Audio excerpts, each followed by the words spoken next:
welcome to Promo Insiders, an ASI media podcast that covers the topics that matter most to the promotional products industry. I'm senior writer John Corrigan, and today I'm joined by David Betke, principal of Do Better Marketing, a division of Canadian distributor Avatar Brand Management. Last year, David launched Green Shows, which is an eco-friendly virtual trade show, and that's what we're here to talk about today. David, thanks for joining me. How are you? I'm doing great. How about you, John? I am doing good. I appreciate you making the time. I had the privilege of attending one of these last week, and I learned a lot about the Canadian market. But for people who haven't had the chance, what makes Green Shows different from these other virtual trade shows? Yeah, I guess kind of our primary points of differentiation are mostly we are more of a real world. We approximate the real world experience better than any other platform I've been able to see out there so far. We have round tables where people can join and that they can leave at will and they can network. All the tables are branded with, the owner's, the exhibitor's table. We are also carbon offset. We carbon offset each one of our events, and we also plant trees. We give the exhibitor the option to plant trees. When we're building virtual booths, which is another kind of widget, we have 3 main widgets within the platform. We plant 10 trees for every virtual booth we build, and to date we've planted 2,300 trees since January and offset 3,000 kilograms of server electricity. That's amazing. That really is that. Are you surprised by that? I mean, does that seem like a lot to you? Yeah, it's interesting. When you turn on a camera for what we're doing right now here, we burn about 1 kilogram of CO2 per hour per person. So if you have a very large event, that's a lot. Say if you had 1,000 people at an event for 6 hours, that's 6 tons of CO2. Typically, what we do is we turn off cameras immediately until somebody requests their camera to be turned on. So we just by nature use less video, and the events are usually smaller events, anywhere from 50 to 500 people, and so we offset accordingly. Excellent. Why, the trees and giving back to the environment, why is that so important to you? Well, I have a long history of supporting green initiatives with our environment, and I want to get on a soapbox later about why we should use our environment as opposed to the environment. But anyways, I started out almost 30 years. Well, I guess it is 30 years ago now.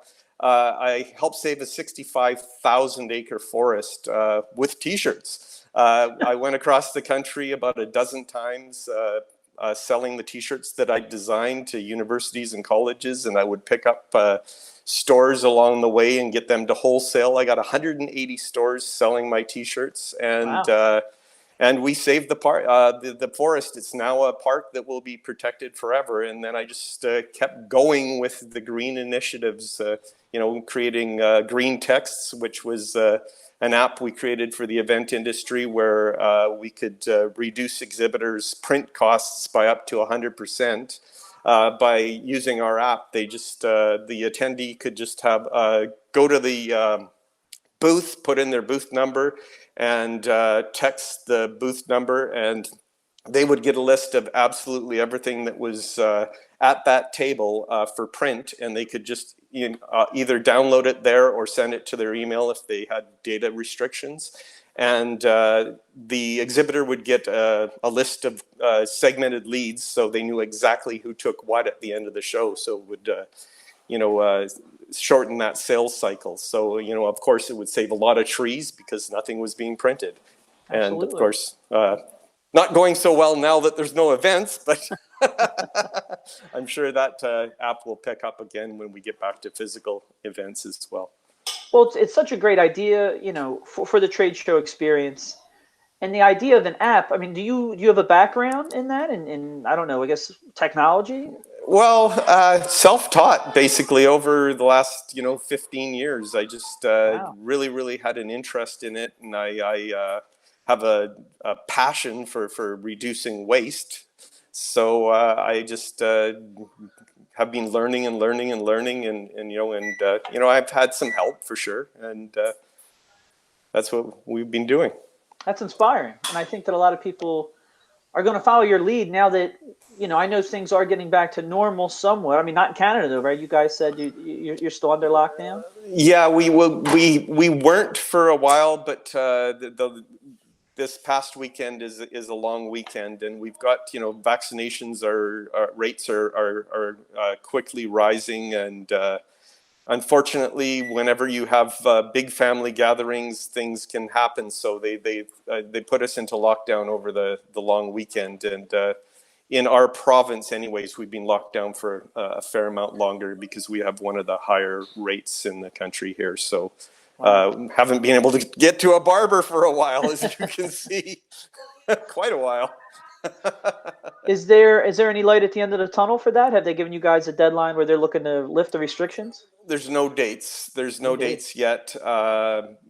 Just basically when we get up to a certain vaccination amount. I mean, we can still go to stores, some of the bigger stores and everything, but there's, restaurants are takeout only. Wow. You can't, nail salons, barber shops, things like that are all closed. So, and they were open for quite a while, but they were just, because we had another spike with the variants, Yeah. probably 2 or 3 weeks ago, I guess, we went back into another lockdown. Yeah. How does that? I mean, that's got to be crushing, right? I mean, we seem close towards getting back there, and now you got this again. How's that for you personally? How's that for you professionally?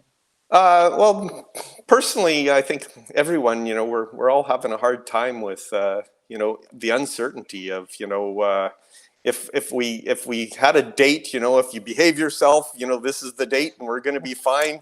That would be wonderful, but that's more conjecture than it's reality, right? So, Yeah. I find it, pretty hard not being able to see friends and family physically. That's all of us. It's quite trying. And professionally, well, Green Shows is doing really well, but the promotional product side of the business is not doing so well. So Yeah. yeah, I'm pretty happy that we have Green Shows to get us through here. Did you experience a bump at all in promo sales from, I guess, this time last year? I would have to say no, No. Okay. not really. We're pretty flat from last year. Wow. Perhaps a little bit up, but Yeah. because there's so much closed, there's no event openings on the horizon. So nobody's planning for that. So as far as the promo side, it's pretty bleak. Now, this, around this time last year is when you were almost, I guess, finished with building the Green Shows app, right? Yeah, we were. Well, let's say 1.0. It's evolved quite a bit since then. So Okay. we released the first kind of the widget of it, which was kind of the virtual trade show booths, and more of a static representation of those booths. And since then, it's come light years from Yeah. what it was. Yeah. Now, at the time last year, obviously, we didn't know when trade shows were going to come back. We didn't know anything. Yes. How soon, from our world being changed forever, did you decide I got to get to work on something to kind of help these suppliers out? Well, it's interesting. We went into lockdown here on March 14th. I remember the day last Yeah. year very well. And we had to go straight into quarantine. And I started that day. I started calling around to all of my customers, a lot of them who are in the events industry. And to my dismay, so many of them had been laid off, and it was just crushing. So I started developing Green Shows, and then I started reaching out to a lot of the promotional products, multi-lines, and the suppliers. to see if we could use green shows to keep them in contact, doing their PKs and things like that. And it's been really quite crazy with the uptake in these green shows, promo shows. That's good though. That's very good. Oh, very much so. Now, Green Shows is not just available for Canada, though, right? It is available for the U.S. That's correct. It's available internationally. I prefer to keep it on the continent, mostly because we're quite small, and the ability to support different time zones is, Yeah. not just quite physically theirs, but I can definitely support anybody in our North American time zones. Well, now that the U.S., ASI, for instance, we're having our first in-person show again in July, ASI Chicago. You're seeing different events open back up, sporting events especially. Obviously, not so much in Canada right now. But where do you see the future of virtual events? Where do you see the future of green shows? Is this something that you think will last? Oh yeah, I mean, the virtual shows are here to stay 100%. A number of our customers have said they're never going back to physical shows. There's Oh, just wow. too much expense. They've seen the savings. They've seen the savings, not only environmental, or sorry, from the cost of shows, which exhibiting at a show is definitely well into the five figures every show Absolutely. you exhibit at. And environmentally, there's a mandate for a lot of companies to reduce their carbon footprint, so they're seeing the benefits there. Sales reps are seeing the health benefits because if they're on the road, they're not eating well. If they're at home, they're eating a lot better. They're not out drinking and carousing and things like that. And this is what they've said to me. This is so great. And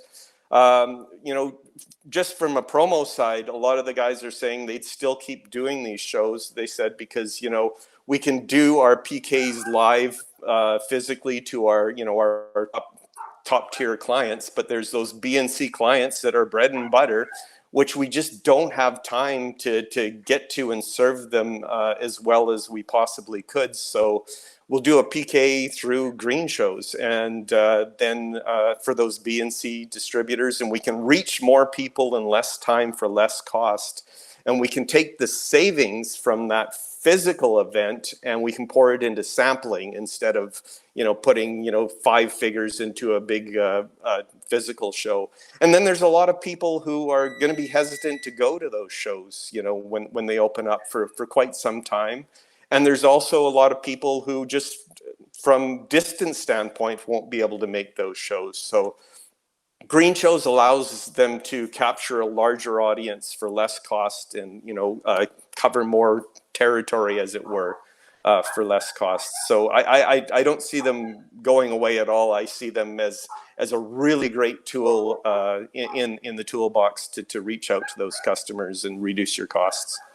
Where can interested distributors, interested suppliers, how can people get involved? How can they sign up for a green show? Just go to greenshows, plural.ca, and there's a demo button there, and there's contact buttons, and they can talk to us and decide if they want to do a green shows. We've been doing an average of 2 shows a week for the last, oh boy, it's been probably four weeks now, and Oh, wow. for the next 3 weeks, and then slowing down into July. But physical events start slowing down in the summer because people want to be out and they're on vacation. Yeah. And then we're already booking shows for September and October. That's exciting, though. I mean, Yeah. this is great news. Yeah. Yeah, it's pretty busy. We're this next 3 weeks stretch is pretty crazy. We're doing some big events in and out of the industry. One of them is a major award show, which I can't really talk about right now, but we're doing a major award show where there's going to be live music piped in, and it's going to be quite interesting. That's awesome. Stretching us to the limit of what the platform can do, for sure. Well, I hope everybody gives it a chance. I hope everybody checks it out. David, I appreciate you taking the time today. This has been fantastic and such a great idea and such great innovation that you have brought to the promotional products industry. Thank you, John. Thank you so much. You got it. Have a good one. You too. Take care.